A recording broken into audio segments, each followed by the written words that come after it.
Welcome to Mysteries, Monsters, and Mayhem.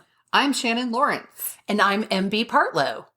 Quick content warning before we get started. This podcast may contain language and disturbing content, so enter at your own risk. Hello. Here we are. Here we are. Here we are again. Did you miss us? So we totally failed to remember that last episode was our 100th. So yay for reaching 100. We had champagne. We had balloons. We're lying. Yeah, well. Because we forgot. It was our 100th episode, but we were preoccupied. Yes, we were like, hey, it's our 100th episode. We're so cool. We're just very nonchalant about it. That's right. Whatever. Gen X. Whatever. What were you watching? Oh, we were watching The Babysitter 2. We watched Babysitter 1 one week and then Babysitter 2 the next week for movie night for family because it's really, the first one especially, such a good horror comedy. And kind of that love affair to slashers too, where it has the little in-jokes and then beats them. But anyway, at one point, one of the girls is like, it's millennials. It's all about these millennials and whatever. And the other people above them are like, you were all millennials, actually. Stop. But then I thought it was funny because Babysitter 1 didn't do this, but Babysitter 2 came out and it did a Stranger Things and everything else where it was like totally 80s. And so there were all these references to the 80s and beyond. And then that whole thing, I was like, this movie wasn't made for millennials. Stop talking about millennials. Clearly you geared this toward Gen X because it was all about 80s and right. Yeah. And the music was all from that era. You know, it was very clear that they'd seen the success of Stranger Things and been like, let's go for those 80s I thought kids. It came out before Stranger Things. It might have the second one. No, I thought they both did, but I don't know about that. I don't know. But I was already doing panels at like Comic-Con when because everything was a kickback to the 80s, right? For a while. It was a very good decade. It was an interesting decade. Like when they talk about 90s, I'm like, I don't even know what characterizes that. Flannels and grunge rock and yeah, there we are. We're done. That's Doc the 90s. Okay, there's other stuff to the 90s, but it's nothing compared to the 80s. Yeah, but then again, it's like the drabness of the 2000s. What is even if you're like, I'm going to have a 2000s party for the first 2000 to 2009. What the fuck do you even do? I have no idea what's representative of the 2000s, the double aughts. I don't know because I had children in 97 and 99, so I don't remember much outside of what children's shows were on TV. And how to make baby food. And yeah, and mine were 04 and 05. Or sorry, 05 and 07 for fuck's sake. Yeah, so there's big chunks of the 2000s. I'm just like, it's kind of blurry. Okay, the 80s were also blurry, but for totally different reasons. Yeah. So 90s was more marijuana than cocaine, for example, even though there was plenty of hard drug use. Don't get me wrong, in the 90s. I'm just saying that. That's true. The 80s cocaine became such a big thing in the 80s and such a big problem and such a status symbol. Yes. Well, I don't know if I think I told you this. One holiday, I think it was a Thanksgiving, they were doing a marathon of Pee-wee's Playhouse. So I was watching it with Thing One, and it's so surreal to watch that now. So it used to be on Saturday mornings, and my partner in crime and I, Frida, would get up on a Saturday morning, hungover, pour mimosas, and watch Pee-wee's Playhouse. We were not the only people doing this. We were not cutting edge in any way, shape, or form. And my daughter turns to me, and she was an adult when we were watching this. This was just a few years ago. She turns to me, she goes, "What was wrong with people in the 80s?" And I said... I'm guessing ecstasy. And she just laughed. And I'm like, I don't fucking know. It was just... I mean, if you look at economic stuff, it's because it was like a boom after a bust or whatever. Yes. So there's one thing that was wrong with the 80s. Is everybody was like, wait, we have money now? Yep. So there was a Pee-wee reference in Babysitter 2 because the chick gets out of the cab of a semi. He's giving her a ride and she says, "Thanks, Marge. I knew. I remember watching that on VHS and pausing that scene where eyeballs pop out of her head and she's on. And we would pause it and reverse it and pause it and reverse it, and we would just keep playing it over and over and over again. Because you could do that on a VCR. It was just work. That's true. That's true. I did that the other night for... The hell was I watching? It was like they flashed a poster or something, and I kept missing it. It was only on for so I had to keep rewinding and then trying to pause at the exact right spot so I could see what they were looking at. Like, get off my lawn. That was how I felt. Get off my lawn. So, yeah. So, and this is our Halloween, sort of our Halloween episode. The close to Halloween. It's the one before. It's like 6 days before. 5 days. It's a Wednesday. This comes out on Wednesday. Halloween is on Monday. Happy fucking Halloween. Whatever. I know when I'm being ridiculous because I look over and Shannon is just laughing. So I watched Rebooted. Have you watched any more Rebooted? Just saw was the first episode when I watched it. Okay, there was a second episode. There might be a third episode now that I haven't watched because it wasn't up. There was like a preview for it or something like that. So haven't watched it yet. It has Johnny Knoxville, Keegan-Michael Key. Oh no, I can't remember the blonde's name, even though I think she's funny. A bunch of people. Yes. In it. Paul Reiser. He's growing on me. I never liked Paul Reiser. I didn't like his comedy. I didn't watch Mad About You or whatever that was. I always liked him. Somebody. I didn't. Helen. But bear in mind, probably the first time I saw him was Aliens. Well, that would be a good reason. Right. And so that probably really tainted. But I didn't find him particularly funny. There's a subset of comedy that I don't find funny, and he was in that subset of comedy. I kind of like it now that he's playing edgier roles. He's also playing finally favorable roles, which in movies he was not before. I think he was often pretty douchey. And again, I wasn't watching his little dramedy sitcom, whatever the heck it was. And so, yeah, but like Stranger Things, his character ends up likable. And then in Rebooted, he's a bit of a pain in the ass again, but see, he grew on me elsewhere. And then, so now I'm like, okay, I like him. I'm right with his humor. Now you're willing to wait it out and see. Yes. He was also on, the Kaminsky Method. Right, which I watched one episode of. So you either, I think the Kaminsky Method, you either loved it and went, oh fuck, and laughed your ass off, or you went, I loved it. But he comes into it later playing the love interest of Michael Douglas's daughter. He's obviously way older. Yeah. And he's wearing because I was stricken for him because I didn't realize he was wearing a fat suit. Because it wasn't a giant, overdone one. Right. He just looked fat. And he's not trim to start with, in real life. Really. But no, he's not what he was when he was on Mad About You, but neither is he that big. No. So two of my favorite comedic actresses are in that show too, but I don't know their names. Because one is from my most recent favorite comedic actresses. One of them is from My Crazy Ex-Girlfriend. Oh, which I haven't watched. Oh my God, it's so funny. Everybody tells me that. You would like it. She's batshit crazy. And yet funny. And yet a successful lawyer. And then I was watching Happy Endings, which I kept talking about on here because I was basically obsessed with it. It had Damon Wayans Jr. And this actress played his wife. And she was also in Future Man. It's the blonde. That's the main Gonzo. character in Future Man? She's in it. But she was only in it briefly. I thought she was going to be in, she's in the first episode as Keegan-Michael Key's, is it girlfriend? Girlfriend. Yes. I didn't even recognize her. I thought she was so tall when I first saw Future Man. And she's not. And I looked her up. She's my height. Yeah. Then I saw her in something else and I went, why'd she get shorter? Yes.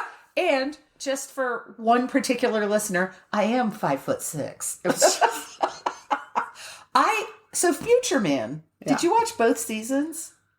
Or were there 3 seasons? I piddled out in the middle of the second season and didn't watch. I thought that was third I didn't watch. I loved the first season. The first season was hilarious, but they separated the 3 characters in the second season, and it just got dull. Yeah, it did. Because I did. It was like, it wasn't like a rage quit. It was a, no. Oh, I was watching that. Like, yeah. You don't need to go back. I don't know why they made such, it's like the second season was written by somebody who never saw the first season or saw it and hated it. It didn't connect, and it wasn't funny. It was weird. So I didn't even try the third season, and I didn't hear anything good about it. If there was another one. All right. So how do you feel about how do you define dark comedy? Like, what movie is a dark comedy to you? Well, yes and no. Cabin in the Woods. Okay. That's more, to me, horror comedy. Yes. What do you mean? Dark comedy is like, there's a Christian Slater movie that involves Vegas and accidentally killing someone and everybody working together to hide the body. Now that's dark. It's okay. What about Heathers? Heathers is dark comedy. That one's a dark comedy. I love Heathers. So, okay, that's how we define it. So I see this movie on, I think it was Netflix, and it's called Do Revenge. I've heard of it, haven't seen it yet. Okay, I watched it, and it was good. It was fine, but it was billed in the description of it. It says a gritty, dark comedy. Oh, and I was like, A, nothing's funny. B, it's not that dark. Oh. Like, I don't know how I define it, but I was super disappointed. You don't put gritty, dark comedy and then have it be about these 2 teenage girls in this weird, ritzy private school with the popular kids. And it didn't even approach like Heathers and Mean Girls isn't a dark comedy. It's just a straight comedy. It didn't have the comedy of that, and it didn't have the grittiness of, say, Heathers. Right. And so, super disappointed in that part. But I think I would have liked it if it hadn't said that. They've fucked it, basically. Anyway, I'm sitting there watching the actress, and I'm like, why is this actress familiar to me? And then I went, holy shit, she looks and sounds just like Uma Thurman. So I look her up, and it's Maya Hawke. It's Uma Thurman's who is daughter. also Robin in Stranger Things, which is probably why she actually looked familiar to me in the first place. But until this movie, I had never seen such a strong resemblance, and she sounds like her mom and talks like her mom. But I think in Stranger Things, she is made up, or she's styled in such a way that she doesn't. She was in this too, though, but her voice sounded like Uma Thurman's, and I think I must have looked away, and then I'm like, wait. And you can see her dad in there too. I just don't care about him. But I watched The Purge. The only reason I watched The Purge was to see him die. So that's how I feel about him, which is terrible. I don't know why I had such a hatred for him. He's probably a really good actor. I just don't like him. What's the movie where Brad Pitt gets killed? It's kind of a wacky comedy.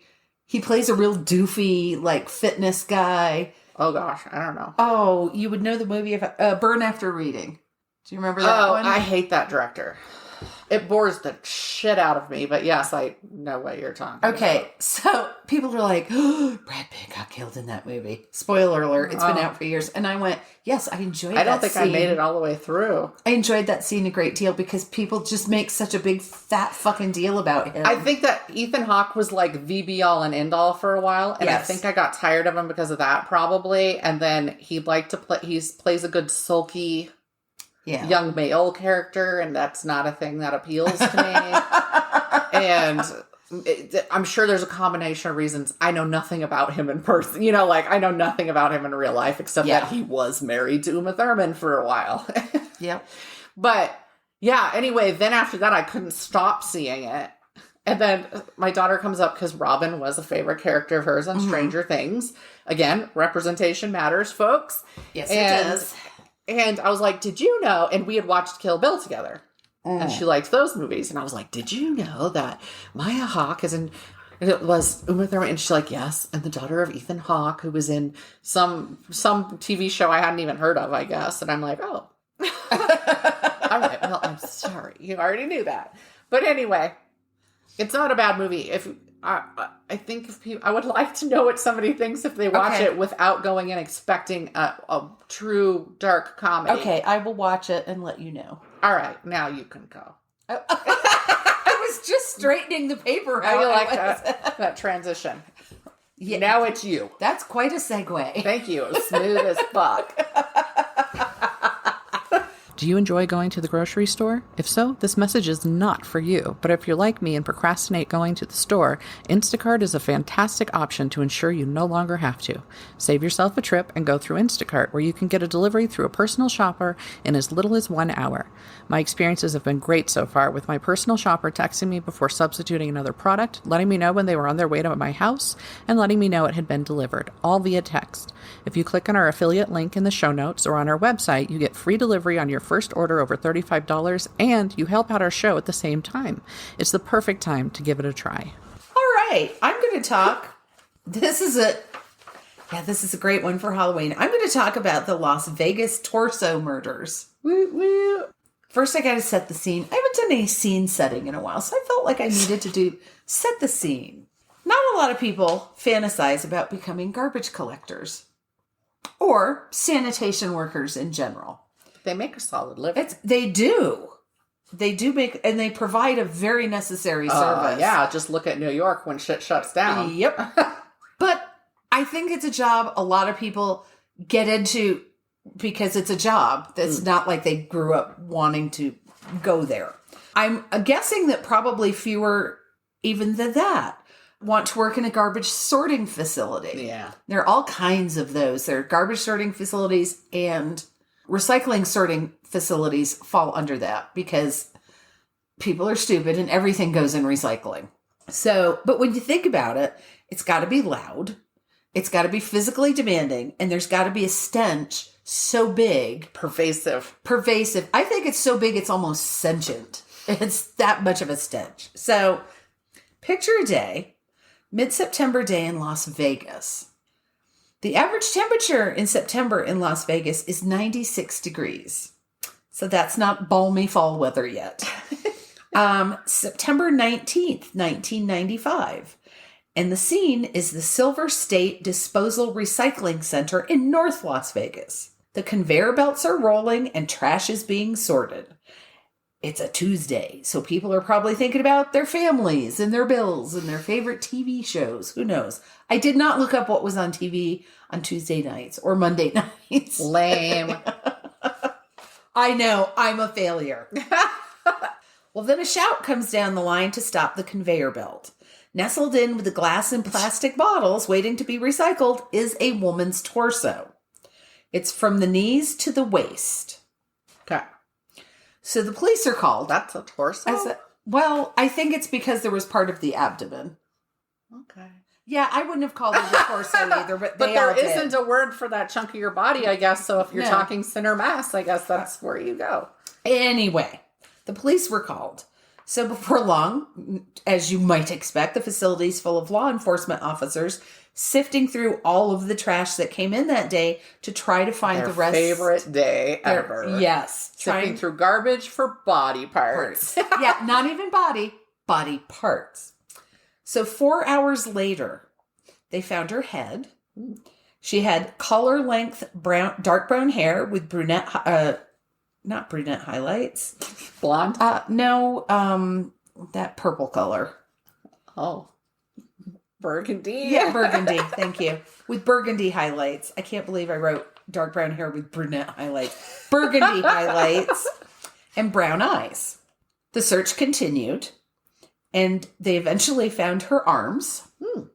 Much later that day, the searchers found a mauve, which I found such an interesting detail that they gave us the color. They found a mauve American Tourister suitcase containing her legs. So they just chucked everything else in, but they were like, gonna tuck these legs in this here suitcase. Yeah. Oh, it would have been her lower legs because it was knees to waist. Yeah. Okay.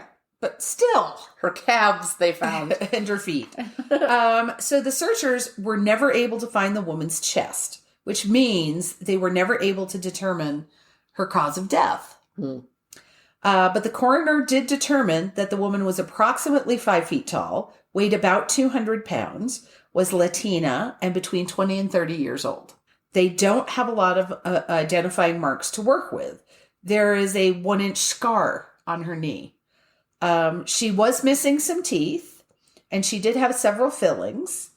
Her right ear was pierced twice, and her left ear is pierced once. And that's not even that's not an identifying characteristic. Police believe she was murdered 3 to 4 days before her body was discovered at the recycling center. They thought they had a lead in 1998 when a former Las Vegas resident was arrested in California. You may have heard about this one. After he walked into a police station, pulled a woman's severed breast from his pocket, and confessed to murder. Here we go. Jiggle, jiggle. Pretty much. Wayne Adam Ford was eventually linked to the murder of Tina Gibbs, a sex worker in Las Vegas, whose body he later disposed of in California. But there's no link between Ford and this victim, and the timeline doesn't really match up. I'm waving my arms around to describe a timeline. Just so picture, folks, a line. So to this day, the remains of Silver State Jane Doe have not been identified, and no suspects have been identified in relation to her murder. So here's something I didn't know about Jane Doe's and John Doe's. They are typically named after where they're found. There are enough in Las Vegas that they can't just say Las Vegas. I was thinking people target sex workers because they're an easy get. Yes. So Vegas must be a hotbed of missing women, if you think about it. But there's nobody who matches this woman. Right. No, I'm just saying in general. Yes. Vegas must be a hotbed of missing women. I would expect so. But it's also the type of place like Hollywood where you'd have transplants where people know they're missing from somewhere else, don't know they're missing from Vegas because they moved there and nobody knows who they are that they're missing. Yeah. It's a big city and it's a transient community. Mm-hmm. And I just thought that seems like such an odd occurrence, even though Las Vegas is legendary for weirdness and mayhem. But this wasn't the first time. On October 13th of 1991, in the wee hours of the morning, a homeless person was searching for aluminum cans in a dumpster behind a convenience store. What this person actually found was the heavily tattooed torso of a man, partially wrapped in a garbage bag. When the police arrived, of course they searched the rest of the dumpster. They found another garbage bag containing the male's severed arms and hands. And that was all they've been able to find. They not only searched that dumpster and the surrounding area, but the dumpsters of several surrounding businesses, but no more human remains were found. They were able to determine that the victim's remains had probably been placed in the dumpster between midnight and 2 a.m. So they had not been in that dumpster for very long. The coroner could not provide much information, again, such as cause of death. They determined the victim was Latino or white and between 30 and 50 years old. There were wounds on the torso, but not sufficient to cause his death. They were also able to determine, fortunately, that the victim had been dismembered after death.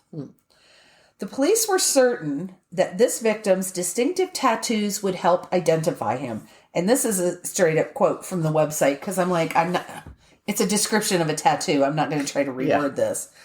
At the center of the victim's chest was a large letter N, as in nuts. The upper right chest of the unidentified torso bore the bust of a woman wearing a sombrero with the words brown sugar on the brim. Further down, the name Monique was tattooed on the right middle section of the victim's chest with a caricature of the Pink Panther on the right side of his stomach. A blurred double rose in black ink anchored the lower left chest. The John Doe's back contained a cartoon caricature of a muscular man with a bulldog's face on the right upper back near the shoulder.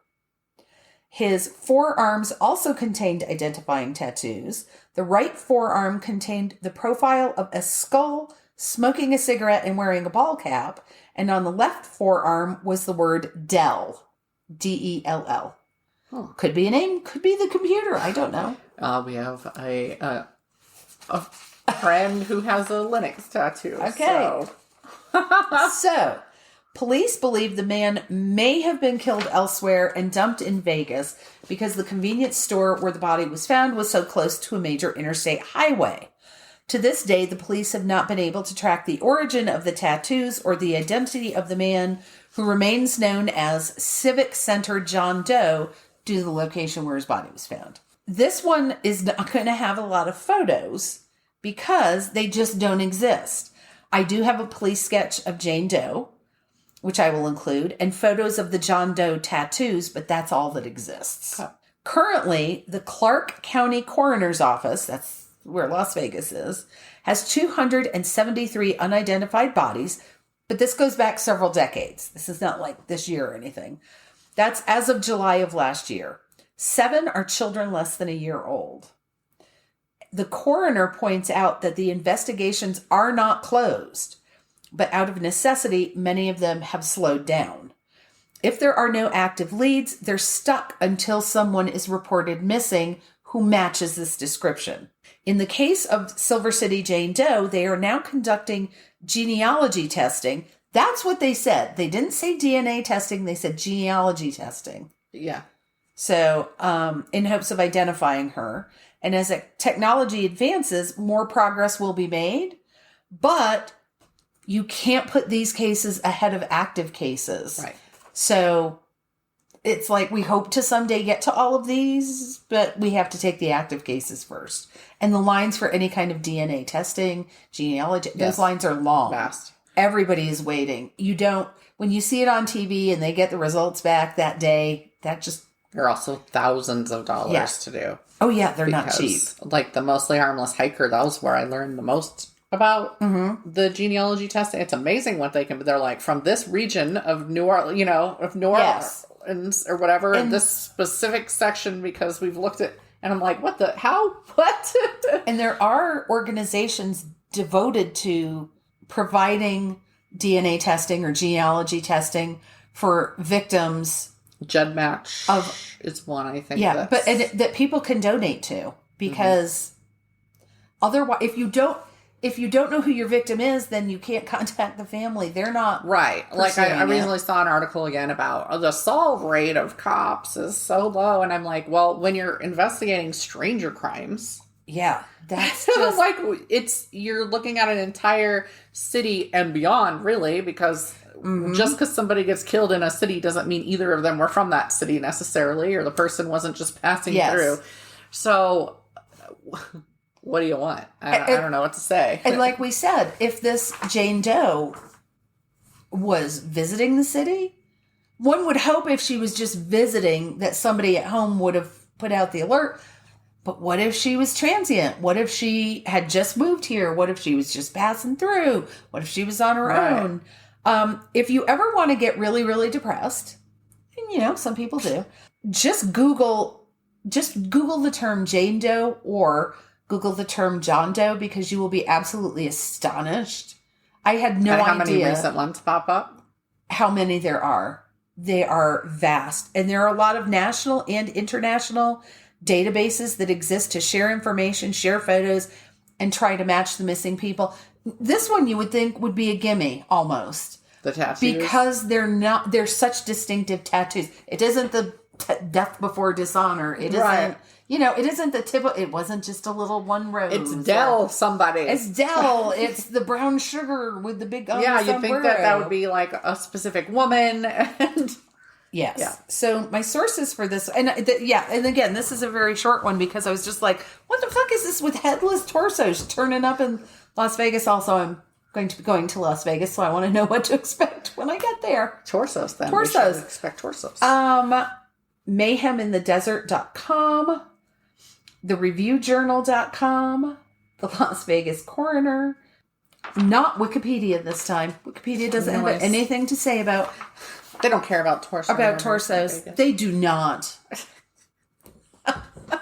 So what do you got? So I have to give a shout out to Art at Bookshelf Odyssey. It's a podcast where he talks to authors. Actually, this week, when you're listening to this, should be the week that... Actually, it might have come out last week. My episode where he talked to me was. So Yay! anyway, while we were talking, we were chatting about also the podcast, not just my writing stuff. And he brought up the Black Angel in Iowa City because he lives in Iowa. And he had recently been to Iowa City and he kind of wanted to go see this in the cemetery. And his wife was not having it. So he didn't get to go see it. But anyway, shout out to Art. Hi, Art.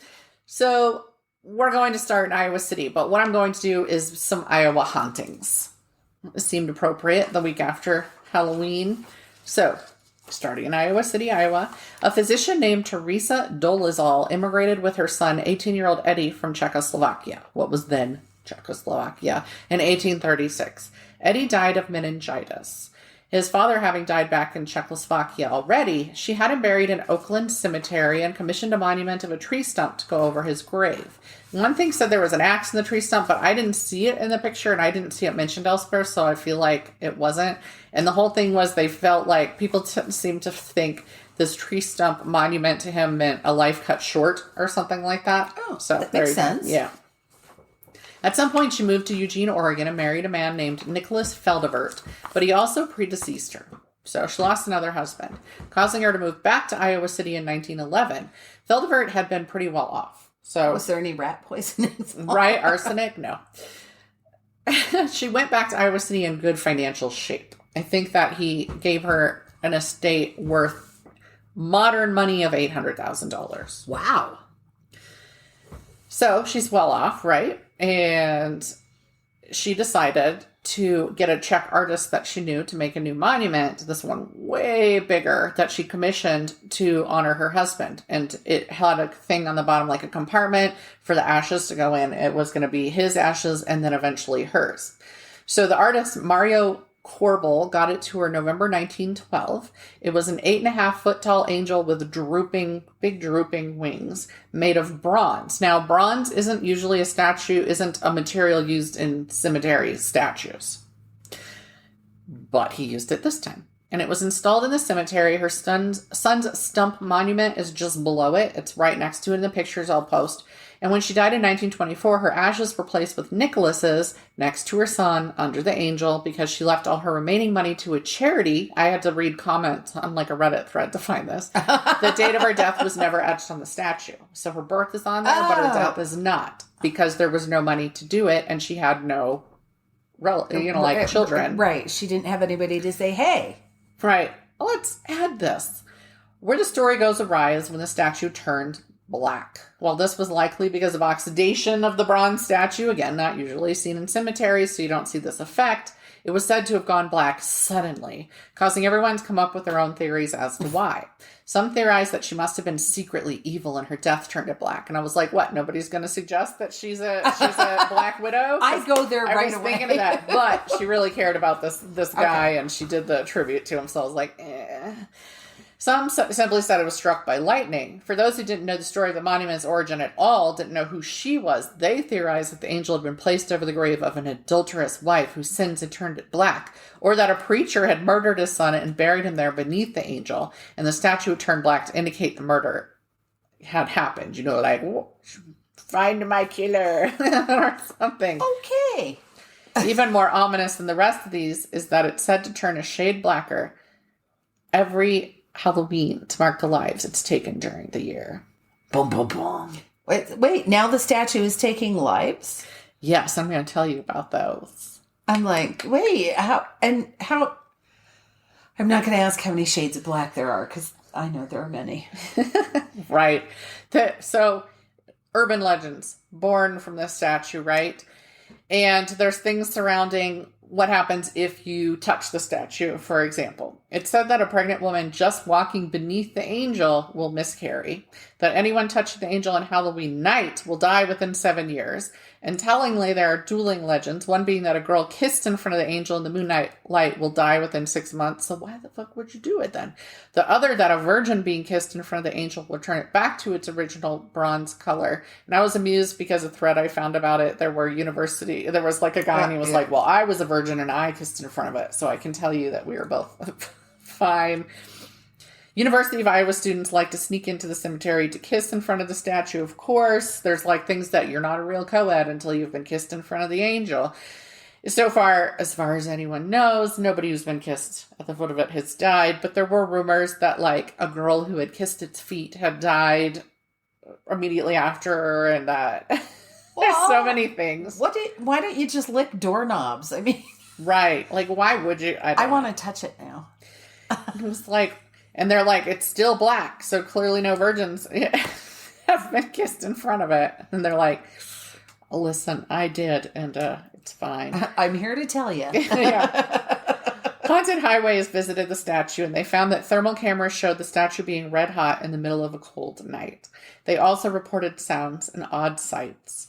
Looking into the Black Angel led me to some other ghost stories in Iowa, because that's way too short for an episode anyway, right? Well, so yes. One of them had a bit of it reminded me of La Llorona a bit. It concerns the Banwell Bridge near Fort Dodge, and it used to be a town called Tara, so originally it was Tara Bridge to some people, but it's Banwell Bridge now. It's called a pony trestle bridge. Not a train trestle bridge, a pony trestle bridge. And it's over a train track. So this I think bridge I've seen was this. I think I've looked at this one before. Nice. The bridge itself has been around since the 1800s. The train track is still in use. The big story is about a nameless woman who took her children to the bridge to watch the train. Only when the train came, she threw her children down onto the tracks one by one in front of it, and then she herself jumped down. Now, this could have gone with your piece from last right? week. A lot of murderous moms and urban legends. Well, the Lady in White, how often is that? La Llorona. There's a lot of things. Again, it sticks, doesn't it? And so urban legends are born. Now, if someone goes out to the bridge and stops their car in it, people say, make sure your windows are rolled up and your door's locked, because if any of that is not done, she'll drag you out of the car and throw you onto the train tracks. And people say that, like, oh, I felt somebody pulling on me. And they've also reported mysterious handprints turning up on their car windows, which for us here is, what is it? It's Gold Camp Road here. Yeah. That there's a tunnel. There were a series of tunnels through the mountain to get up on this road. And there's the thing, if you drive in there and you park in the tunnel, which you can't even anymore. So whatever. There's a story about a bus, right, that broke down and kids got killed or whatever, which didn't happen. That was why I haven't covered it. Because I was like, pshaw. But they say there's handprints on your windows. We have to put this on our list of places to go, because I would like to see the ghost that can toss my fat ass out of a car. My sister went there in high school, so I'll make her take me to the one that's supposed to be so infamous. Take us to, come and be our guide. But we got to go to the, Yeah. A variation of the story is that a despondent woman tied her kids to the railroad tracks, then hung herself from the bridge. So, same sort of thing. How snidely whiplash. Oh, right? Anybody being tied to train tracks. Either way, there are also many reports of the sounds of children crying, a woman moaning, and the ghostly whistle of a train. But this isn't the only reason this bridge is actually called by most people Terror Bridge. A farmer, tired of his crops not turning out, cursed the winds, they said. I put that in quotes. Cursed the winds, and was immediately killed. He just dropped dead. Now he's become a ghost rider, which that's fun, because I haven't heard an actual, like, ghost rider tale. Right? I've seen the comic movie, but that's it. So, I'm like, okay, but he's a farmer, so is he riding a ghost, or is he riding a horse or a tractor? Like, what is it? They don't say. He's just a ghost rider. A demonic ghost rider, even. Oh. Chasing locals who stray into the wrong place. In addition to the nickname Terror Bridge, the nearby area has been called Dead Man's Hollow because of the ghost rider. The railroad workers in the area have stories of their own about the bridge. The tracks they're still active, they're still going, so there's still ghostly tales. A worker named William Roberts died on the bridge when using a pile driver. So now they still will hear the sounds of him and the thump, thump from the pile driver. Mm-hmm. And they see and hear a lot of ghost trains coming through there when no trains are due. Finally, there's also been a hairy creature reported lurking under that bridge. They call it the werewolf of Terror Bridge. But I'm like, it's a cryptid. Come on. I was going to say, I love me a cryptid story. It's not a werewolf. No. So, yes. So, this is said to lurk under that bridge. And basically, they're like, don't ever go near this Just bridge. stay the fuck away from the bridge. Right. Well, there are many other hauntings in Iowa. The last one I'm going to talk about is Edinburgh Manor in Scotch Grove. I'm assuming it's said the same as it is in Scotland, so that's what we're going with. It started out as a poorhouse and mental institution in 1908, though the land was originally purchased to build a courthouse, which fell through. There was this whole history of Iowa and when it became an actual state. Iowa used to own part of South Dakota and Minnesota and all this stuff. And when they made it a state, they kind of like ceded all that land or something. Anyway, I had to read through all this just to hear about ghost stories there. I found the description of the folks they intended to take in kind of disturbing. Quote, a comfortable retreat for lazy, able-bodied, and willingly dependent applicants, end quote. It's like you thought very highly of the people coming in there. I got you. So, I can't say I want to say Lazy. millennials. Oh, no. I'm kidding. The intention was to Karens. provide Karens and Chads. The intention was to provide housing in exchange for labor, but they kept taking in other folks, such as those who were elderly or disabled or both, and those who were alone because they were insane. So they're taking in these people for this poorhouse, but there's nothing like this in the area, right? So they're taking in anybody who's indigent. And a lot of those are incurably insane, and there's nothing that can... And all these people are living together. In this... So happy together. In this poorhouse. Many didn't have families to help them, and it's thought that at least 80 people died in the building and were buried in the on-site pauper cemetery. Okay. That original building was at least partially demolished in 1910. It was like demolished, and I'm like, then it's not the same fucking building. But then other things didn't say anything about that. So partially, possibly demolished in 1910, rebuilt in 1911, and reopened and served the same purpose all over again. This completed building was referred to then as Edinburgh Manor. It hadn't been called that before. It operated until November 2010, when it reached a state, that made it unsafe to be occupied anymore. The patients were moved to a hospital very suddenly. Like, all of a sudden, they were like, not to code. I'm guessing they found black mold. With something, probably. Well, and then all the belongings and files were left behind, which makes sense for that. But a couple bought it intending to make it a B&B, but the cost to restore it was exorbitant. And then in 2012, they're like, oh yeah, we were staying there trying to fix it up and it's haunted. And then they opened to tours. So hey, they made the most of it, right? Yep. All right. But there had to be, why would they leave? Yeah. There was some kind of environmental factor, I'm guessing. Visitors to the manor have reported giggles, footsteps. There's EVPs, there's apparitions. They've even caught ghosts on camera, and there's pictures on the website that you can look at. Some of the ghosts have been identified, at least in terms of the type of ghost. On the first floor is a ghost girl who likes to sing and laugh and run around. She's in room 106. In room 121, there's a man who walks between that room and 108 and is thought to be someone who committed suicide by hanging himself with a sheet in the janitor's closet. A brutal rape is said to have happened in room 105, and we know that in institutions like this, there were a lot of rapes. Making a very active room for ghost hunters. Many say they get a negative feeling in that room, just feel sick to their stomachs, that sort of thing. On the second floor, there's a male who grabbed the owner's toe when he slept there, and then apparently an EVP was done, and it said, I grabbed you, or something on the EVP. And a woman in white, of course, because there's always a woman in white, who stands at the top of a stairwell between noon and 2 p.m. each day. Not at night. Noon and 2 p.m. I'm sorry. I'm stuck on the ghost grabbing the guy's toe. He had slept there, and I guess something grabbed and pulled on his toe. And then a fire truck moves between rooms on this floor as well. It's been seen to move when people are there. A fire truck? A little toy fire truck. A toy. I was like... A full-size fire truck moves between rooms. It's like... Wow! How big is this place? It's a mansion. Well, the little girl in room 106, apparently there's a room that has toys in it, and she'll play with the toys or whatever. People have seen this. So, there you go. The woman in white isn't the only ghost who has fixated on the time period between noon and 2. There's also a cowboy in a hat and duster who shows up in the basement then. Also in the basement is the Joker. They named him a malevolent spirit who breaks things and physically harms people. He grabs them and leaves marks on them, specifically around their throats. Those who have seen him say he's tall and always wearing a crazy grin when they see him. And it's thought he hanged himself in the padded room, which is no longer padded, but it was the padded room, so they still call it the padded room on the tours. And that is where he's seen most often, is in this room, and where people will either have trouble breathing or they will get, start being hurt and they'll leave and there are marks on their throats.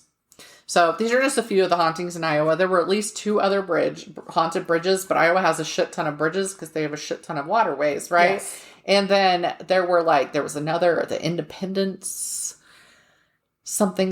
It was a mental institution. And of course, there's always going to be ghost stories in a mental institution because these weren't good places. No. So they weren't well run. They were overfilled. People didn't know what they were doing then because they really didn't understand mental health. Or they were open just to turn a profit. Yes. Like and either, these people were being drastically abused. Forced labor. There's one I did a whole bunch on and then realized needed to be its own topic. So that's been pulled. And it also has connections to a case that MB did in one of our first episodes. So that'll be the Villisca Axe murders. Dun, dun, dun. And I will cover that sometime in the next couple episodes because I cut it out and it's mostly written. So I love it when that happens. Right? And then I was like, oh, I need to know how much MB talked about in the episode because she didn't talk about these Iowa murders, but she talks about a Colorado Springs murder that has a connection and she mentioned these murders. So I'm going to go more into that and then some surrounding crimes. Because I remember the bacon connection. Yes, the very weirdness of that. That's all I'm going to say. So my sources, go to Iowa Awesome. Go Iowa Awesome. That was the website. Only in Your State, Roadside America, and Iowa Haunted Houses.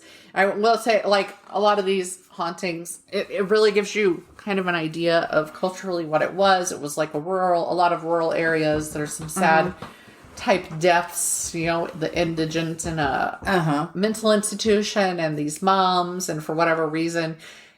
I feel like urban legends tend to be based off of something that really happened, right? Whether it's that drastic or not. I have found, so Only in Your State can be an excellent resource, but I found there are a lot of things that will say haunted asylum. So I always go look those up. And what happens is there are no stories. Yeah. There are no reports. They have just turned it into, they're trying to make it a thing, or they've turned it into, you can now tour this place because surely it's old and it must be haunted. Right. And I'm like, I hit that too. Like, no. It was called the Matthias Ham House or something like that. And that was his name, Matthias Ham. And they're like, it's haunted. There was no story of the hauntings. And it's like, well, at least 8 people just died of like old age or whatever in the house. And they were like, and somebody broke in and one of the daughters killed somebody who broke in. And so ever after that, it's been haunted. And I'm like, and no. So there were a bunch of those, yes, that popped up like, okay. And then there was one that just annoyed me because it was another Indian legend. And of course, Iowa is going to have all sorts of things found that, and that was one of the bridge stories. So there were a lot to choose from. Anywhere like that, there's going to be a ton of ghost stories. So, well, it's like the one I did a little while ago about the mansion. And I was like, I don't even know how I stumbled across it. And I'm reading about it. And all of a sudden I realized it was a secondary source. And it's like, but if you go on the tour, they're never going to mention the murders that happened. And I'm like, what? Like, now that's a story. Right. That murder that we can actually cover and then talk about the haunting. And then maybe it's haunted, maybe it's not. But of course it's owned by a big university and they don't want people thinking it's haunted. Yeah, that was one of the ones that I covered in Florida. It was owned by the university and they're like, but the good thing is you can usually find a chat site for the college students that'll talk about it. About what they've heard while they're there and about what they've experienced. Because that's how I did that story. The university doesn't have anything about it and trying to quash it. But the students are like, fuck yeah, there was a ghost. So always look for I found so much good stuff on forums. It's actually, I once found, and I've never been able to find it again, a forum. It was a Navajo forum where they were talking about skinwalker sightings. Oh. And that's how I got a lot of information for a short story that I wrote, which is the one where they're driving across, from Colorado down to somewhere, right? So they're going through that area. And that's where I found also like police who had experience, who weren't Navajo, who were on there too. And now you can't find it. It's gone. Or it's hidden. Yeah. So that was kind of fun though. I'm glad that I found it when I did. But yes, there's always somebody. And the thing about skinwalkers, for example, is you're not supposed to talk about skinwalkers because then you're going to bring something about, right? Like the elders aren't going to talk about skinwalkers. No, it's the youths that are on this site. And they're like, youths. I'd get in trouble if they knew that I was talking about this. because they'd say like I brought it down on the family or something, but I had this weird crazy thing happen, and they're talking about the stories. So that was good. I get leads. Well, Thing 2 sends me leads. Yeah. She gets them off of Reddit. Yeah, there's a lot on Reddit. But that's so out there. Mm-hmm. So yeah. I'll look at it sometimes because there will be things that are useful posted in the comments that can lead you to more stuff. Yes. So it's always worth looking at a forum, because when I did the cowboy killer on the episode with Jenny, a lot of the information I got was on these forums for like these mountain men or whatever you want to call it, these survivalists, but they're not those survivalists. They're like one step off from them. And yeah, like it had just so much more information than anybody had on somebody who didn't grant interviews to newspapers and wasn't a big enough deal except locally. I've got a story coming up I'm going to do. It's set in upstate New York. It's a very old story, but I hope if I can find the website, because it involves a standoff and outlaws, but the story is told from two completely different points of view. There are people who think the outlaws were wicked criminals and yay, they're dead. And there are people who are like, no, these were the heroes.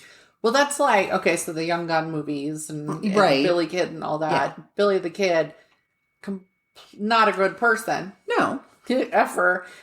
But in the case that there was the Lincoln County Wars, he was put in the positions he was put in. Mm-hmm. It's just that he is said to have taken a kind of a sadistic pleasure from some of the things he did. Yeah. But he was fighting back against very dirty and very powerful people. So when you look at him, it's like, okay, he was a bad guy, but he's got these redeeming backstory or whatever, and maybe that's why those are the people that catch everybody's attention versus other folks.